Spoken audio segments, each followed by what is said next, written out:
My millionaire husband didn't just forget our 7th wedding anniversary. He spent it on one knee in front of another woman asking her to be his wife. And the whole world saw it before. You see me now, and you probably think you know my story. Just another woman who married for money, living in a glass house in Miami, spending her days shopping and at the spa. That's the picture Troy, my husband, painted for everyone. The perfect, smiling, supportive wife of the brilliant founder of Olympus Fitness, the luxury gym chain that's on every corner in Florida. He loved to tell people how he found me, a simple PE teacher, and gave me a fairy tale life. He left out the part where my inheritance, $1.5 million from my parents, was the fairy tale that funded his entire expansion. I always believed in him, in us. I believed in the life we were building. That's why, on that Tuesday, our anniversary, I woke up at dawn to make him the pancakes he loves, the ones with the little chocolate chips just like his mom used to make. He came downstairs, already in his suit, looking at his watch. He told me he had an urgent meeting with investors, that he was sorry. He just grabbed a glass of juice and left. No kiss, no happy anniversary. I told myself he was planning a surprise. A big one. The kind of grand gesture he was known for. So, I waited. I spent the day getting ready, chilling his favorite wine, cooking a dinner that could have been on a magazine cover. 8 o'clock came and went, then 9, then 10. By 11, I'd called him 7 times. Each call went straight to voicemail. The silence in that huge, empty house was deafening. At midnight, I blew out the candles on the table set for 2, the tears finally coming, hot and bitter. That's when my phone buzzed. It wasn't him. It was a text from a number I didn't know. Just a link. An Instagram link. My hands were trembling when I clicked it. And then my world just stopped. It was a picture of Troy. On one knee, he was smiling that smile, the one I thought was only for me. He was holding a ring out to Haley Camden, a trainer from his gym. She had her hands over her mouth, little baby bumps showing under her white dress. The caption read, "She said yes, starting our new life together."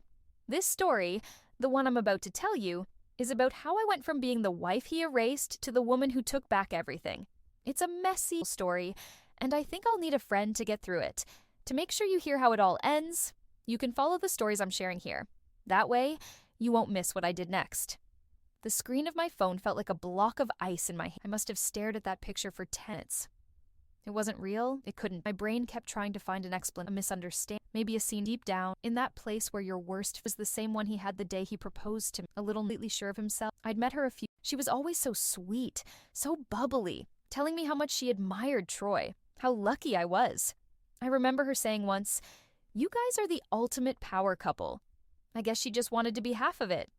The tears stopped, just like that. It was like a switch flipped inside me. The searing pain in my chest turned into something sharp. Calm I'd never felt before washed over me. This wasn't not yet. This was clarity. I saw the last 7 years flash before my eyes. Every late night he said was a business dinner. Every urgent weekend trip.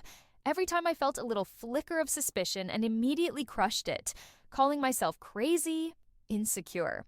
He had been counting on that. He had been counting on me being the trusting, supportive wife while he built a whole other life behind my back. Pregnant. She was pregnant. The thought hit me like a physical blow, knocking the air out of my lungs. We had tried for a baby for 2 years. 2 years of doctors, of scheduled intimacy, of me crying every month when it didn't happen. He held me and told me it was okay, that we had plenty of time, that we were a team. He was a liar. He wasn't on my team. He was the coach, captain, and star player of another one entirely. I stood up, my legs steady. I walked into our home office, the one I had designed. I sat down at the heavy mahogany desk he was so proud of. I took a screenshot of the Instagram post. Then I clicked on her profile. It was public. Mistake number 1, Haley. I scrolled through months of pictures. There they were, hidden in plain sight. A group photo at a concert where his arm was a little too tight around her waist. A shot of her on a boat wearing his favorite sunglasses. Little clues I would never have seen before, but now they screamed at me. I saved every single picture. I went to his tagged photos. More. So much more. Comments from her friends saying things like, "You two are so perfect," and "When's he putting a ring on it?" It had been going on for a long time. This wasn't a mistake. This was a plan. My mind started working like a machine. What do? Scream, break things, call him and demand an explanation? No. That's what he'd expect. He'd expect me to fall apart, to be hysterical. He would use my emotions against me, twist it all around, probably say I drove him to it. I wasn't going to give him that satisfaction. He wanted to get rid of the idiot Melissa. Fine, idiot was gone. In her place was someone he had never met. I remembered a woman from a charity gala a few months back. Ruth Martinez. She was a lawyer, a divorce lawyer. She'd handed me her card after we had a brief conversation about a foundation I was supporting. She had this quiet intensity about her, a sharpness in her eyes that I remembered. I had put her card in a little box on my desk where I kept random contacts. I found it, my fingers tracing the embossed letters of her name. It was almost 1 a.m., but the card said 24/7 for emergencies. If this wasn't an emergency, I don't know what was. I dialed the number. A calm voice answered on the second ring. Ruth Martinez. Hi, my name is Melissa Grant. We met at the Children's Foundation Gala. My husband is Troy Hoffman. There was a pause. I remember you, she said, her voice even. What can I do for you, Melissa? I took a deep breath. My husband just proposed to another woman, while still being very much married to me, and I have a feeling he's been moving our assets. Another pause, but this one felt different. It felt like a hunter hearing a twig snap in the woods. Meet me at my office at 8 a.m. Bring your laptop and any financial documents you can access. Don't contact him. Don't say a word. As far as he knows, you're still at home, waiting for him with his anniversary dinner. After I hung up, I went online to our main joint bank account. I just wanted to see, to confirm the cold dread coiling in my stomach. I logged in. My password, still the name of our first dog. The balance was lower than it should have been, but nothing crazy. Then I saw it. A recurring monthly transfer. $50,000. Every month, for the last 12 months. The description was vague. Investment capital. I clicked for details. It wasn't going to an investment firm. It was going to a holding company I'd never heard of. I Googled the company. The results were sparse, just a registration address, but then I found a public filing document, a list of officers. My blood ran cold. The director of the company was listed as H.K. Haley. He had been siphoning $500,000, our money, directly to her for a full year. And that's when I knew. This wasn't just about him leaving me.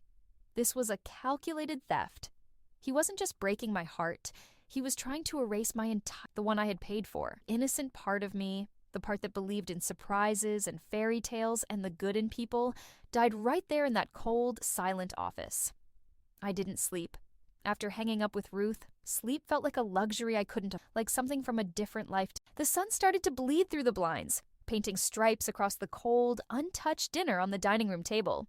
For a second, I felt a wave of nausea. The sheer domesticity of the scene felt so obscene now. Pancakes and betrayal. That was the theme of my 7th anniversary. I pushed it down. There was no time for that. I had about 6 hours until my meeting with Ruth, and I was going to use every single second. I was no longer a wife waiting for her husband. I was a detective, and our home was my crime scene. I started in his dressing room. It smelled like that expensive, sharp scent of cedarwood and bergamot It used to make me feel safe. Now, it just smelled like lies. Everything was perfect, of course. His suits were arranged by color, his watches lined up in their velvet case, his shoes polished to a mirror shine. It was the closet of a man who believed in control, in projecting an image of flawless success. I ran my hands over the cool fabrics, the smooth leather. It was all a costume, a very expensive costume for the role of faithful husband. I searched pockets, inside shoe boxes, under the drawer liners. Nothing. He was too smart for that. Too meticulous. He wouldn't leave a careless receipt lying around. The real secrets, I knew, would be digital. I went back to the office and stared at his personal laptop, a sleek silver machine sitting closed on his desk. It was his brain, his vault. If there was a plan, it was in there. I opened. A password screen glowed back at, of course. My heart started to frantic drum against my ribs. What would it be? I tried the obvious ones first. Our anniversary date. 10/21. Access denied. My birthday? Access denied. The name of our dog? Buddy 1. Access denied. I felt a surge of frustration. He had locked me out of our life in every possible way. Leaned back in his leather chair, the one he spent a fortune on, and tried to think like him. Troy was arrogant. He was sentimental about his own journey, his own myth. He loved to tell the story of his first business, a tiny, hole-in-the-wall gym he started right out of college. It failed spectacularly in 6 months. He called it his character-building failure. What was its name? It was something ambitious, something ridiculous. Apex Fitness. I typed it in. Apex Fitness 24. The screen unlocked. I swear I stopped breathing. A wave of dizziness washed over me. I was in. His desktop was as organized as his closet. Folders neatly labeled Olympus Finances, Marketing Campaigns, Investor Relations. A folder named Family Photos sat in the corner, filled with pictures of us, smiling at charity events, on vacation in Italy, kissing on our wedding day. The hypocrisy was so profound it almost made me laugh. I ignored it. I started opening folders, scanning documents. It was all business. Contracts, spreadsheets, presentations. I was starting to lose hope, thinking maybe he was smart enough to keep everything on a separate hard drive. Then I saw it. A folder that didn't fit. It wasn't named after a project or a date. It was just one word. Legacy. My hand trembled as I moved the mouse. What legacy? We didn't have children. His legacy was the company. That had its own folder. This was something else. I double-clicked. It wasn't a business folder. It was a life. A whole other life. My vision tunneled. The first file was a PDF. The deed to a 4-bedroom house in a gated community in Tampa. The owner's name, Haley Camden. Purchased 6 months ago. The next was a scan of an insurance document. A life insurance policy for Haley for $2 million. The beneficiary, Troy Hoffman. Then, a subfolder named Little Champion. I clicked it. My breath hitched. Ultrasound photos, a dozen of them, dated. She was 5 months pregnant. There were videos of her, laughing, turning to show off her growing stomach while a voice. His voice cheered in the background. I felt like I was going to be sick. I was drowning in the evidence of their happiness, built on the ruins of our marriage, funded by my inheritance. But the final document was the one that shattered everything. It was a Word document, an email draft. It was addressed to his personal lawyer, a man I'd had dinner with. The subject line read, "Finalizing the M. Exit strategy. M." That's what I was. A letter. Problem to be managed. I read the words, and the man I thought I had loved for 7 years replaced by a monster. He had written a script for his lawyer, a plan. He detailed how he would transfer the last of the vulnerable joint assets before filing for divorce. He would claim I was emotionally unstable, that my inability to conceive had made me bitter and unsupportive of. He planned to leave me with the Miami house and its massive mortgage, draining our liquid accounts so I couldn't afford the upkeep or a decent lawyer. He'd paint himself as the victim, a man who just wanted a family and was forced to leave a toxic marriage. The final line of the draft made the blood freeze in my veins. He wrote, "The goal is a clean break, leaving her with nothing but the mess she won't see it coming." He was wrong. I did see it coming now, and the person he described, that weak, bitter, broken woman, I didn't know her. He had erased the woman the teacher, the partner, he had replaced her with a ghost.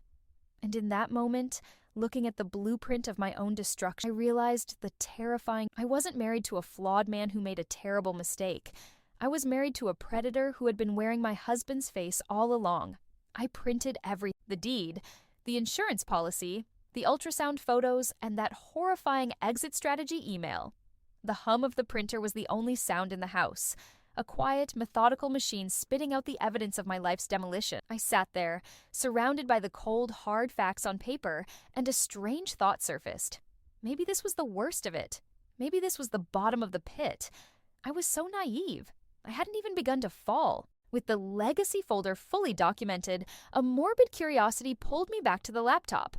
What else was he hiding? I started clicking through the more mundane folders again, this time with new eyes. I wasn't looking for a secret life. I was looking for a pattern. In his Investor Relations folder, under a subfolder titled Regional Performance Reviews, I found files on all his gym managers. It seemed normal enough. Spreadsheets with revenue numbers, client retention stats, but something felt off. 3 of the files were encrypted, password protected. Why would he encrypt the performance reviews for just 3 specific managers? All of them were women. My blood turned to ice. I tried his usual passwords. Apex Fitness 24, access denied, Olympus 1. Access denied. I thought back to the name of the folder where I found the first betrayal. Legacy. It was about his ego, his story. What else was central to his myth? His first big success. The first Olympus Fitness gym he opened in Fort Lauderdale. He always called it his golden child. I typed in Golden Child 2017. Access granted. The first file opened. It wasn't a performance review. It was a mirror image of what he had done with Haley. Her name was Chloe, a gym manager from Orlando. There were screenshots of their text conversations, sickeningly sweet, filled with promises of a future together. Used the same pet name, Sunshine, my rock. He told her he was trapped in a loveless marriage with a woman who didn't understand. He sent her gifts, documented in a spreadsheet, a designer handbag for her birthday, a down payment for a new car, small transfers of money, a few $1,000s here and there, labeled loan for your mom's surgery or help with rent. It wasn't $500,000 like with Haley, but it was a steady stream. It was a grooming process. And then I saw the picture. A selfie of Chloe wearing a delicate diamond necklace. The file was named The Promise JPG. It was the same necklace he had given me on our 3rd anniversary, the one he said he had custom designed just for me. My hands were shaking so badly I could barely control the mouse. I opened the second encrypted file. A different woman, Sarah, from a gym in Jacksonville. It was the same story, a different face, the same lies, the same manipulative gifts, the same promise of a escape his cold, difficult wife. He was running the same scam on multiple women. Haley wasn't the one she was just the one who got pregnant first. She was the one he chose to upgrade from mistress to fiancé. I felt a profound, soul-crushing sickness. This wasn't a man who had fallen out of love with his wife and into love with another woman. This was a predator cultivating a farm. He was using these women. For what? Ego, control, a backup plan in case one didn't work out. He was draining their loyalty, their hope, probably their own savings, all while funneling my inheritance into his He had created a narrative where I was the villain, the obstacle to their happiness. How many of them sat alone at night checking their phones, waiting for a text from my husband, believing they were the special one, the one who truly understood him. The weight of it was crushing. I wasn't just a wife who had been cheated on. I was the unknowing warden of his harem. My life, home, my money.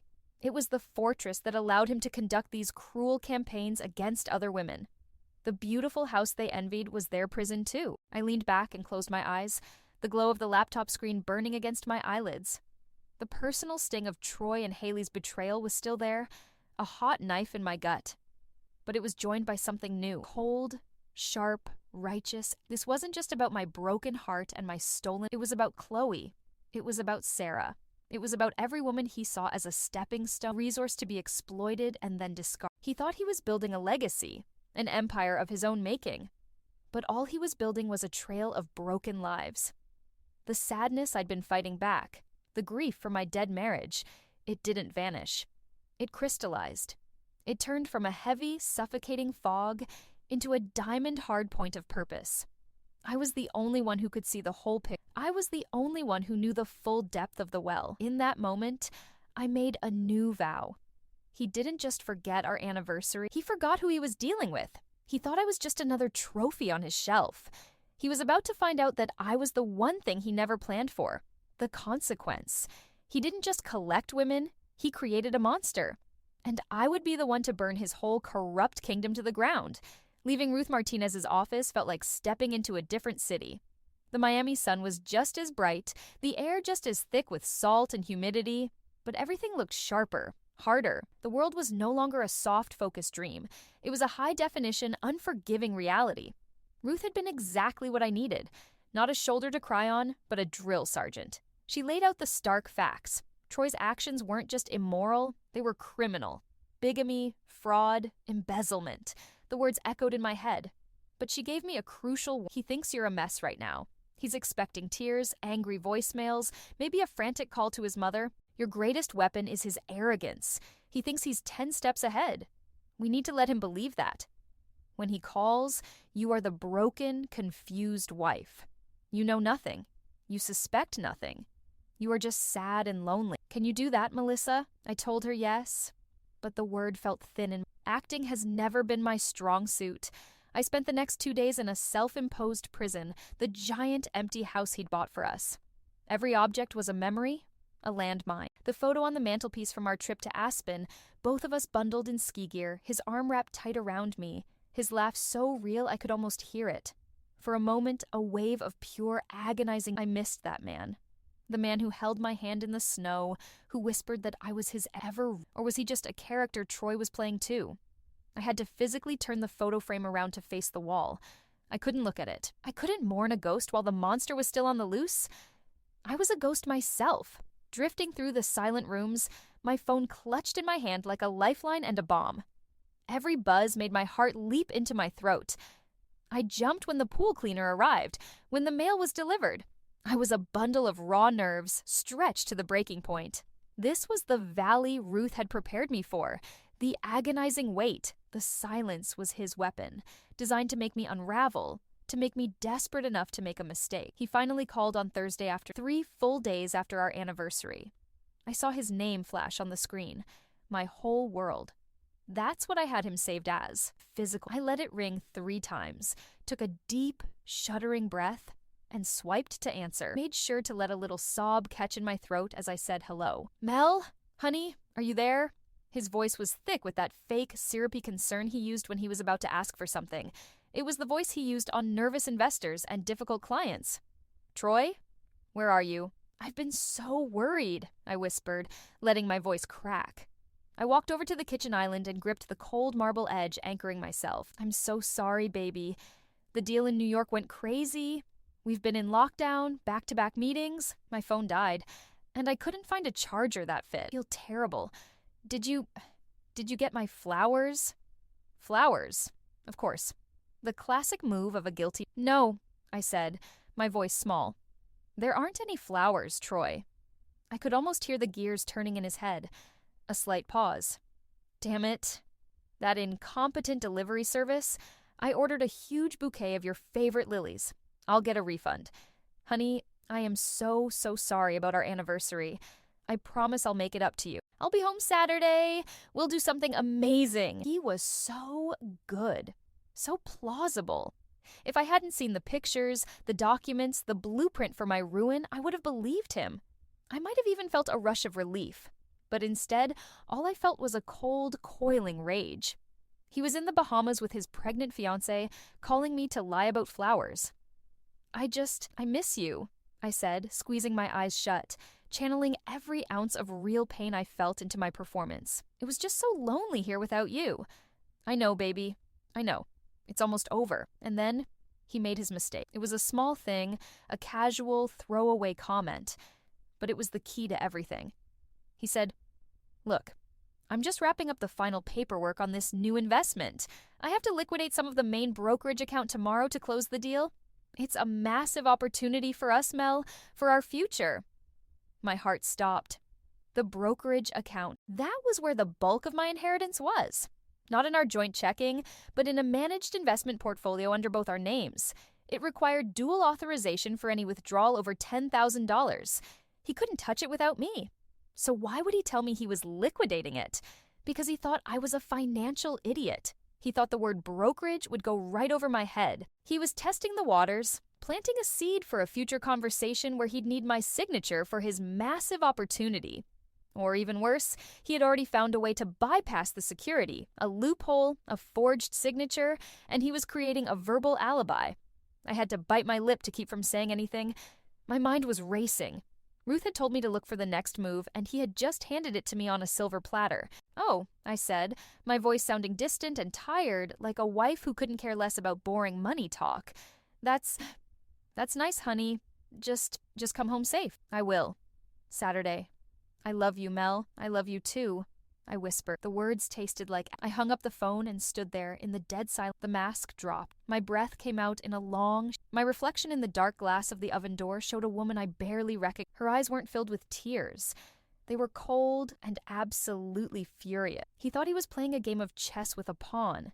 He had no idea he was playing against a queen. He'd just told me his next move, arrogantly assuming I didn't even understand the rules of the board. That mistake, single condescend, wasn't just a... It was the weapon I was going to use to take... The moment the call ended, The manufactured fragility shattered and cry. I didn't scream. I grabbed the stack of papers I'd printed, the deed, the insurance policy, the email, and my laptop.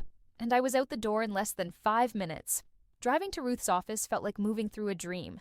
The familiar palm trees and pastel-colored buildings of Miami seemed alien, like a backdrop for someone else's life. My own life, the real one, was now contained in a leather tote bag on the passenger seat.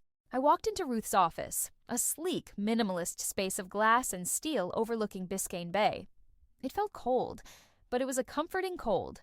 It was the opposite of the cloying, fake warmth of my home. I laid everything out on her large glass conference table, the printouts, the laptop open to the exit strategy email. I recounted the phone call with Troy, my voice low and steady, making sure to repeat his exact words about liquidating the brokerage account for a massive opportunity. Ruth listened without interruption, her expression unreadable. She just steepled her fingers and watched me, her gaze sharp and intelligent. When I was finished, she didn't offer condolences. She offered a plan. She told me his arrogance was a gift, his admission about the brokerage account, the legal justification we needed to strike first. She explained she would file for an emergency financial restraining order, effective immediately. She would argue to a judge that there was credible evidence of imminent and irreparable financial harm, that Troy was actively preparing to dissipate marital assets under fraudulent pretenses. The goal, she said, was to freeze everything: the joint accounts, the brokerage portfolio, even his access to the company's primary capital accounts until a full audit could be done. She told me Troy wouldn't even know it had happened until he tried to make a withdrawal and the bank While she began drafting the legal motions with a speed and intensity that was both terrifying and thrilling, she gave me a task. She told me to go back through the laptop. He gave you the name of the folder, Legacy, because his ego demanded it, she explained. He probably did the same thing with his business plans. Look for something that sounds aspirational, arrogant. Look for the massive opportunity he mentioned. Back at the house, which now felt less like a home and more like an enemy's captured headquarters, I brewed a pot of coffee so strong it tasted bitter and metallic. I sat at his desk again, the unlocked laptop a portal into his corrupted mind. I followed Ruth's advice. I scanned the folders again. Projections. Marketing analytics. And then I saw it, a folder I'd overlooked before because it sounded so strategic growth.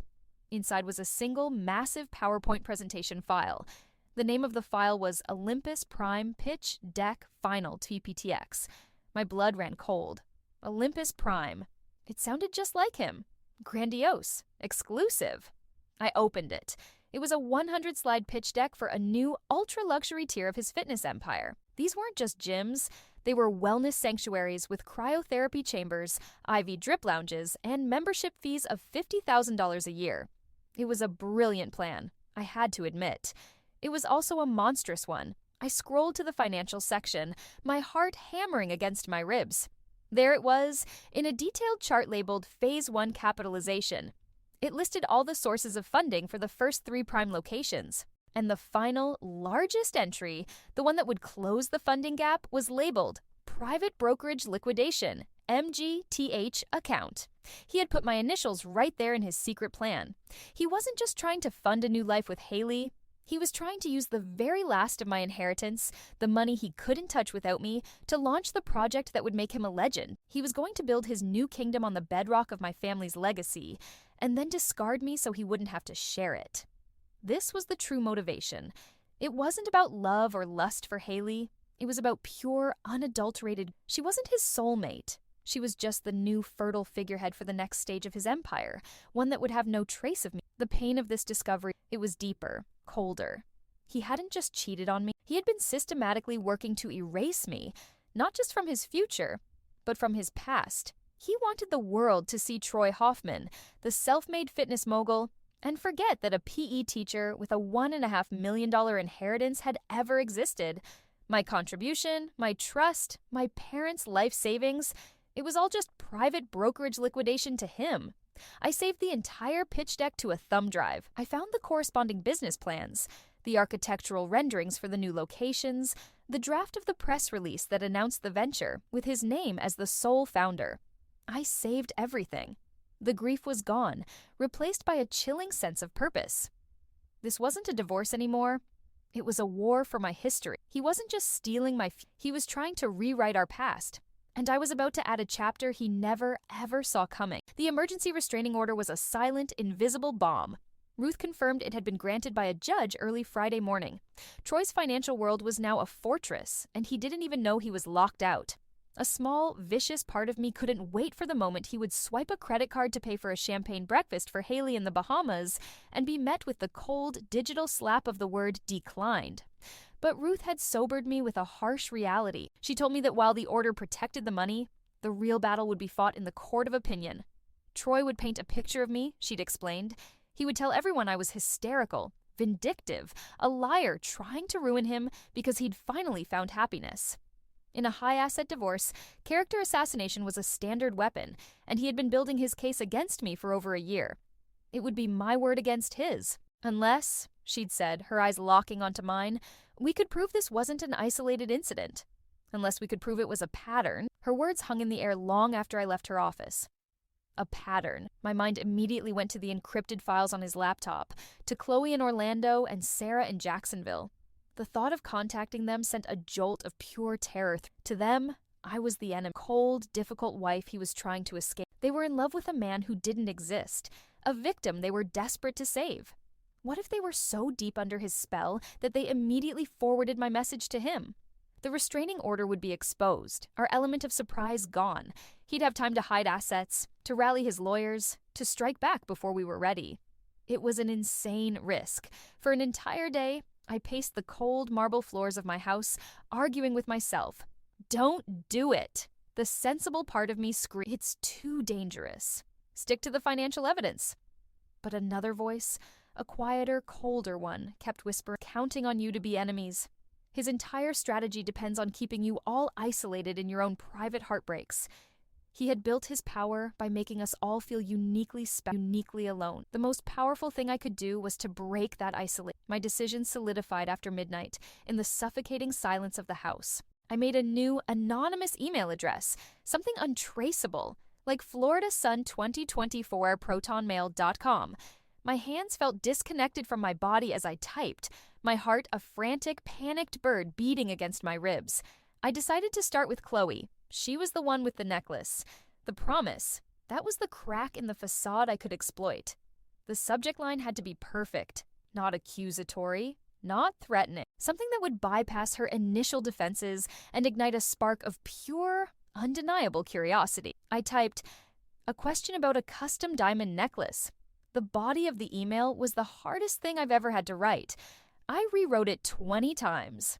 I couldn't sound like a scorned wife.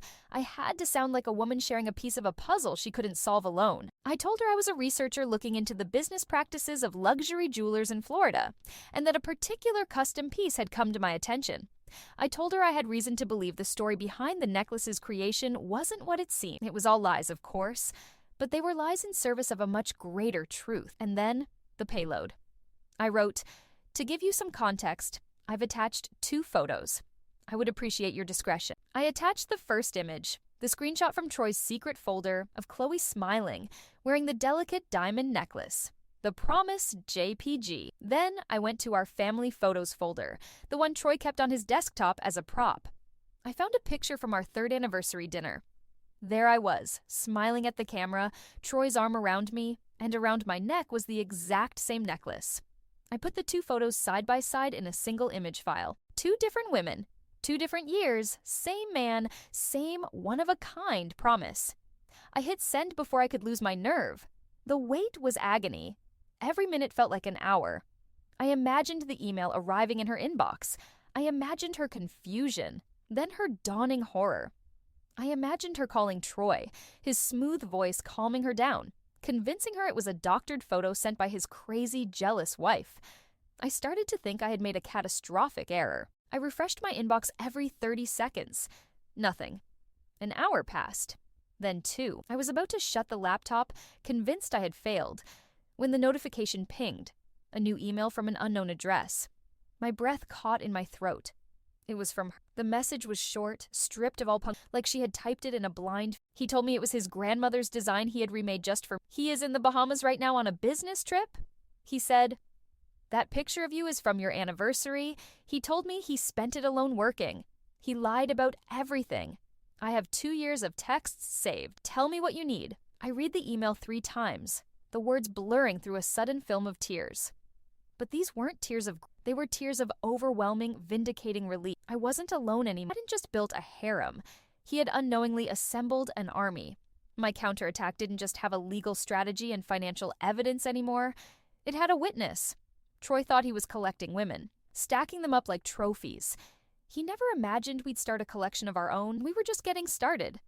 Chloe's email wasn't just a validation. It unlocked a new level of this fight, transforming it from my private nightmare into a shared reality. We moved our communication to a secure messaging app, and for the first time in what felt like an eternity, I wasn't alone in the echo chamber of my own house. Her story tumbled out in a torrent of furious, heartbroken messages. She sent me screenshots of 2 years of conversations with Troy, a sickening library of his lies. He had told her my parents' death had left me emotionally fragile and distant. He had claimed the reason he couldn't leave me yet was because he was afraid I would hurt myself. He had used my grief as a tool to manipulate her sympathy, all while he was meticulously planning to discard both of us. Every message she sent was another nail in his coffin. This new alliance gave me the courage to take the next step. Sarah, the gym manager from Jacksonville, the second encrypted file. My hands were steady this time as I composed the email. I used the same template, but with a different hook. The file I had on her wasn't a piece of jewelry, but a series of financial transfers he'd labeled as personal loans. The subject line I chose was simple and alarming. Urgent question regarding financial transfers from Troy Hoffman. The wait for her reply was shorter. It came in less than an hour. Sarah's response was different from Chloe's. It wasn't explosive fury. It was a cold, quiet devastation. She wrote that Troy had told her he needed the money to help his mentally unstable wife pay for an exclusive private clinic after she'd had a breakdown. He had promised to pay her back with interest as soon as he closed a big deal. He had preyed on her kindness, using a fabricated story of my mental collapse to borrow nearly $30,000 of her own savings. The big deal, of course, never closed. The money was never returned. He had simply stopped mentioning it, and she had been too embarrassed and too in love to press him on it. I added Sarah to our secure group chat. The 3 of us, 3 women from different cities who had never met, were now bound together by the same man's intricate web of deceit. We were a secret sorority of the betrayed. We spent the next 48 hours pooling our evidence, creating a digital dossier of his crimes. Texts, bank statements, photos, timelines. Every piece of data we added painted a clearer picture of a sociopath, a man utterly devoid of empathy, who saw people as assets to be leveraged and liquidated. But we were missing the final piece of the puzzle, the stage. A quiet divorce filing and a lawsuit felt too sterile, too private. He would spin it. He would issue a press release through his lawyers, painting himself as the victim of a coordinated attack by bitter ex-lovers. A man like Troy didn't just need to be defeated. He needed to be exposed. His reputation was the source of his power. It was the armor that allowed him to move through the world, charming investors and seducing women. We had to strip that armor away from him in a place where he had nowhere to hide. The answer came to me on Monday morning. I had bookmarked the Olympus Fitness corporate website, and on a whim, I checked their news and events page. And there it was, a glossy, professionally designed banner that made my stomach clench. Olympus Fitness was hosting a black tie gala in 2 weeks at a chic art museum in Miami's Design District. The event was to celebrate the official launch of his new baby, Olympus Prime. The guest list would be a who's who of Florida's financial and social elite, the very people he had spent a decade cultivating. I felt a chill run down my spine as I read further. The evening was being co-sponsored by a major national business magazine, and the climax of the night wasn't just going to be the unveiling of his new brand. Troy Hoffman was scheduled to take the stage to accept their Visionary Entrepreneur of the Year award. My breath caught in my chest. It was perfect. It was a level of poetic justice I couldn't have scripted in my wildest dreams. He was literally building a stage for his own public This wouldn't be a messy confrontation in a living room or a sterile deposition in a lawyer's office. This would be a reckoning, a trial in the court of the very public opinion he valued more than anything else in the world. He would be standing under a spotlight in a room full of his most important contacts, basking in the glow of his own perceived success. It was the highest point he had ever reached, and we were going to make sure it was the very last. He thought this gala was the launch of his new legacy. He had no idea it was going to be the funeral for his old one.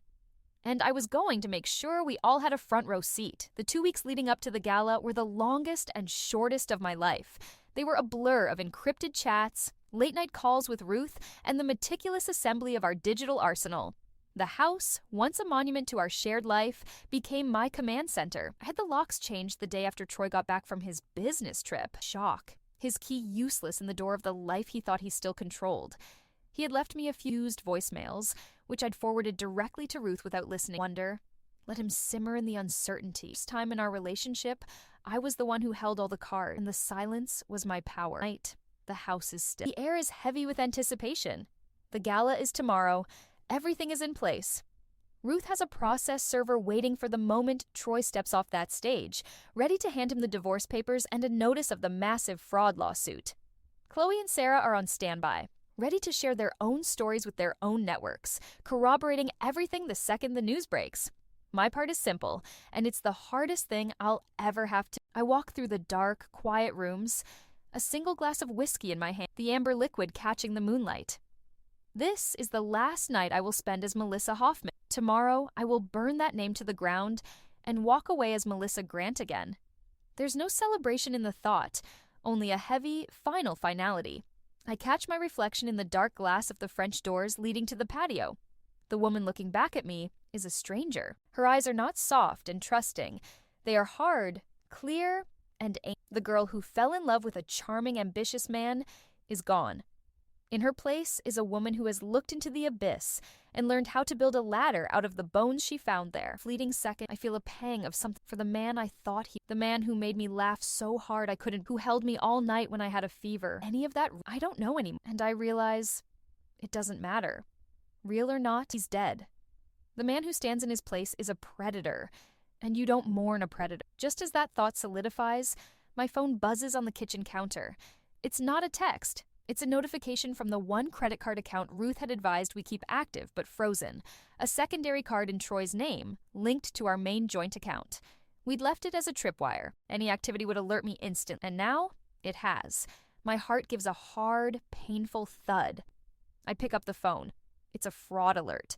Attempted purchase, $5,890 at Petit Trésor Luxury Baby Boutique. Transaction declined.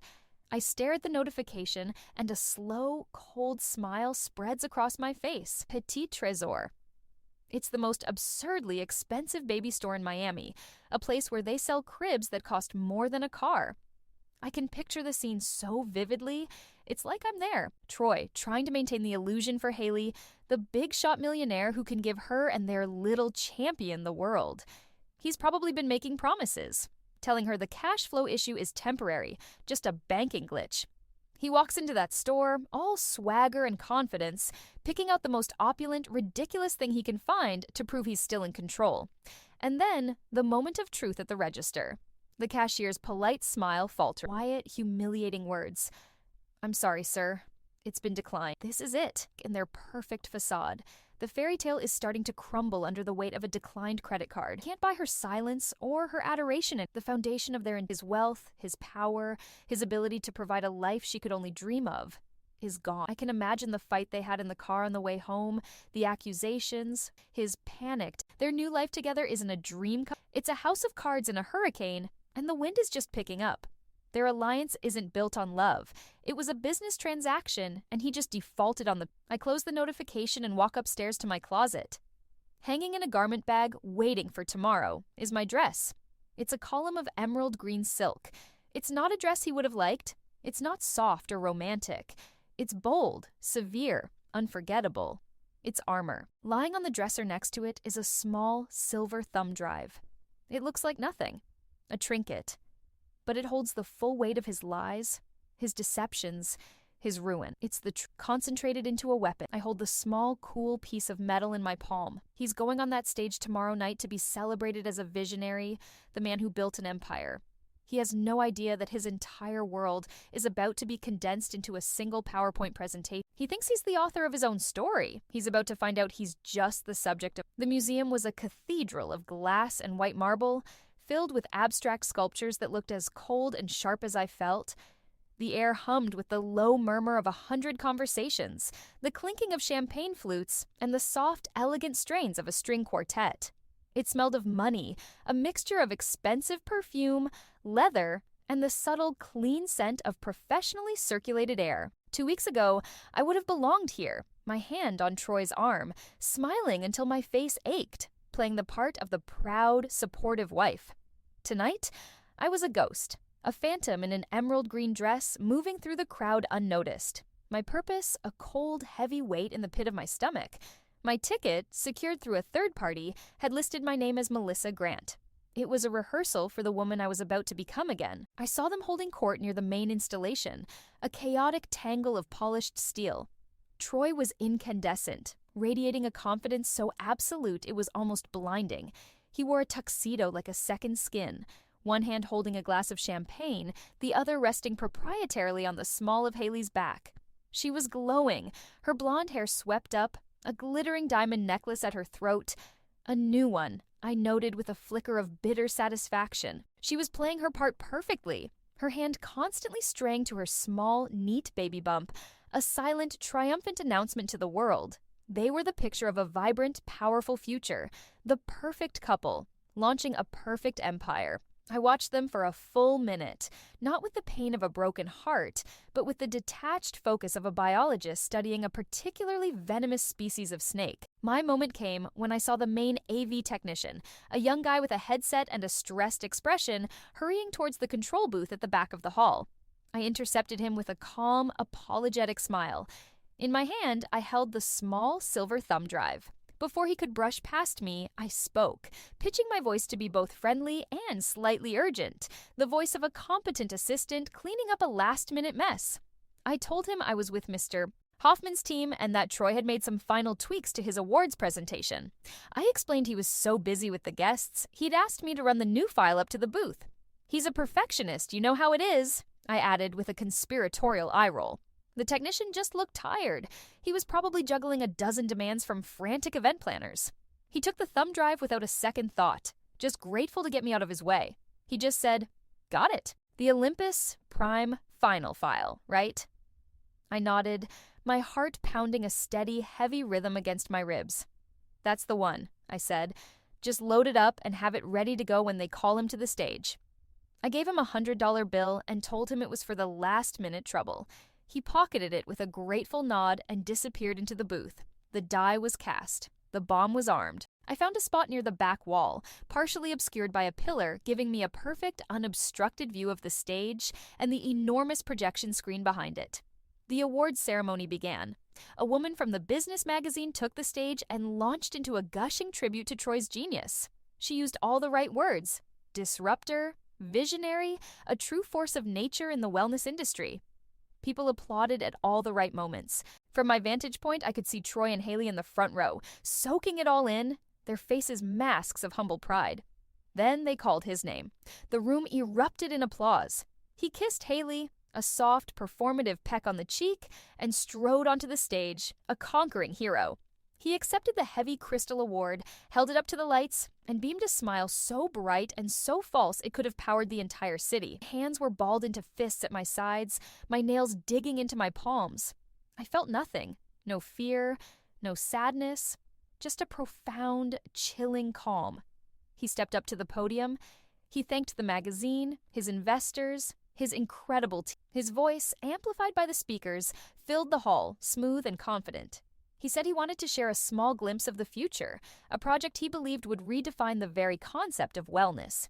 He mentioned Olympus Prime. "If I could have the first slide, please," he said, gesturing with an open palm towards the giant screen behind him. The screen flickered to life, but it wasn't the sleek black and gold Olympus Prime logo. It was a photograph. 2 photographs side by side. On the left, me, smiling on my 3rd anniversary. On the right, Chloe, smiling in a selfie.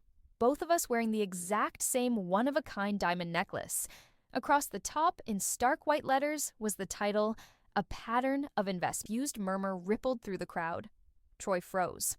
His smile didn't drop. It shattered, like a pane of glass. He stared at the screen, his mouth slightly agape, the color draining from his tanned face. Click. The slide changed. It was a screenshot of the $500,000 wire holding company next to the deed to the Tampa house in her name. The title, "Securing Assets." The murmur in the room grew louder. sharper. See people pulling out their phones. In the front row, Haley's hand flew to her mouth, her eyes wide with horror and dawning comprehension. Click. The next slide. A screenshot of the text between him and Sarah. His lies about my mental breakdown next to the record of the $30,000 loan he'd solicited from her. The title, Leveraging Sympathy. Troy was completely still now, a statue carved from ice. He looked wildly towards the AV booth, a look of pure, unadulterated panic in his eyes. He tried to speak into the microphone, but only a strangled croak came out. Click. The final, brutal slide. It was the screenshot of his email to his lawyer. His own words, magnified to fill the entire wall, for everyone to see. The goal is a clean break, leaving her with nothing but the mess she created. She won't see it coming. Absolute dead silence fell over the room. It was a silence so complete, so heavy, it felt like the air had been sucked out of the building. The only sound was the faint, tinny music still playing from some forgotten speaker. In that crushing silence, I finally made eye contact with him across the vast, stunned room. His eyes, for so long the source of my comfort and my pain, were now just wide, empty pools of terror and disbelief. He saw me. He finally saw me. I didn't smile. I didn't offer a single gesture. My part was done. I simply turned, and with the entire room as my witness, I walked out of the museum, leaving my husband alone on his stage, bathed in the spotlight, holding his meaningless award, surrounded by the wreckage of his own creation. I didn't run. I walked out of the glass doors of that museum into the warm, humid Miami. Didn't look back. I didn't need to see the chaos. I could feel it behind me, a silent, seismic shockwave of scandal tearing through that curated world of wealth and influence. The valet, a young man who had seen me arrive 100 times in Troy's expensive cars, looked at me with wide, confused eyes as I told him I wouldn't be needing a ride. I just started walking down the street, my heels clicking a steady, resolute rhythm for the first time in years. I wasn't leaving an event with Troy Hoffman. I was simply leaving. It never tasted so sweet. That was the moment my freedom began. I didn't see the immediate aftermath, but I heard about it. The news traveled at the speed of light through the city's gossip circuits. Ruth told me later that Troy had just stood there on the stage, paralyzed, as his carefully constructed world detonated in front of a live audience. He was eventually escorted out through a back exit, not like a visionary, but like a criminal. Haley, Ruth heard from a source, had a full-blown panic attack and was taken home by a friend, leaving the man she was supposed to build a new life with completely alone in his public ruin. The investors didn't wait. By the next morning, 3 of the major backers for Olympus Prime had publicly withdrawn their support, citing a crisis of confidence in the leadership. The business magazine issued a formal retraction of his award. His empire of lies had become a tomb of his own making, and the doors were sealed shut. The days that followed were a quiet storm of legal activity. The process server had found Troy at his hotel. He couldn't even go back to the house, and served him with the divorce papers and the lawsuit. His assets were frozen solid. He was a millionaire trapped in a pauper's cage. He tried to fight, of course. His lawyers sent threatening letters. They claimed I had stolen proprietary company, that I was acting out of malice. But they had no defense against the truth. Chloe and Sarah both gave sworn affidavits to Ruth, complete with years of digital evidence. Faced with irrefutable proof of bigamy, systematic fraud, and embezzlement, Troy's legal team folded. 6 months later, the settlement was signed. I got 80%. The house, the brokerage account, a significant stake in the now crippled company, which I immediately sold off to a competitor. It was more than I came in with, a detail that gave me a grim sense of justice. Troy was left with enough to pay his mounting legal bills and not much else. He's facing criminal charges now for the fraudulent transfers. The last I heard, Haley had taken their child and moved back to her parents' house in Ohio. She had sent a single terse message to Ruth's office, stating she would be cooperating fully with the prosecution. She was just another casualty of his ambition, another woman who learned the price of his promises. But here's the strange thing. The victory, the money, the justice. It all felt hollow at first. I remember standing in the middle of that enormous empty house after all his things were gone, surrounded by echoing silence, and I didn't feel triumphant. I felt nothing, a profound numbness. Because after the war is over, you still have to figure out how to live in the peace. And I realized the battle hadn't really been against him. The final boss was. That's the real plot twist in this story. The hardest person to forgive wasn't the man, it was myself. I had to forgive the woman who stopped listening to her own gut, the woman who accepted the easy, glittering life in exchange. I had to forgive the girl who fairy tale so completely that she ignored all the warning signs that the prince was really a wolf. He didn't just take my money, I had let him take my power, my independence, my sense of self. And getting that back was harder than winning any lawsuit. It started with selling the house. The day the new owners signed the papers, I felt a weight I didn't even know I was carrying lift off my shoulders. I watched the moving truck pull away, and it wasn't closing a chapter, it was burning the whole damn book. I bought a small, bright condo overlooking the water, a place that was all mine. And then I went back to work. I started substitute teaching PE again, just to feel the ground under my feet. The smell of a school gymnasium, that mix of old sneakers, floor polish, and adolescent energy, felt more real and more valuable than any five-star restaurant he had ever taken me to. Today, I run my own wellness consultancy. I help women like me, women like Chloe and Sarah, find their own strength, not just in their bodies, but in their finances, in their careers, in their lives. I teach them to build a life so solid, so truly their own, that no man can ever become its single point of failure. My legacy isn't a chain of luxury gyms. It's the quiet confidence I see in the eyes of the women I work with. I'm finally free.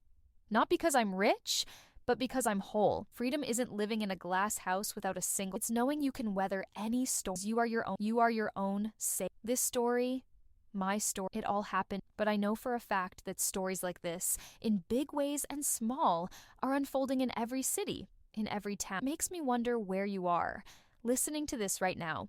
If you feel comfortable, let me know in the comments what city you're watching from. It's a powerful reminder that none of us are truly alone in our experience. And if my journey resonates, if you want to be a part of this new chapter I'm building, one powered step at a time, make sure you subscribe.